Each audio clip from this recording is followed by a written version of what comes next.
Hey, today we will learn about the phrasal verb dream something away. It means to spend time imagining or daydreaming.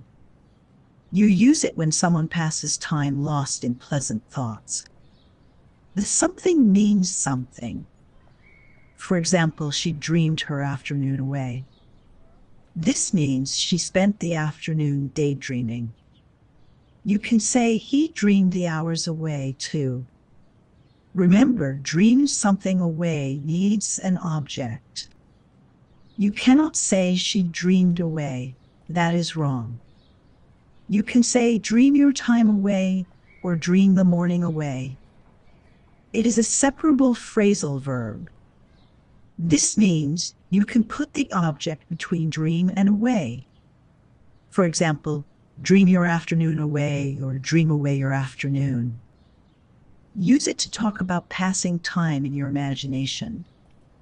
It is common in everyday English.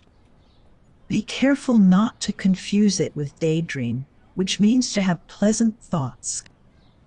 Dream something away focuses on spending time in those thoughts.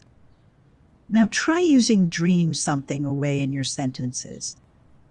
It is a great way to describe relaxing or escaping reality. Thanks for watching. Keep practicing.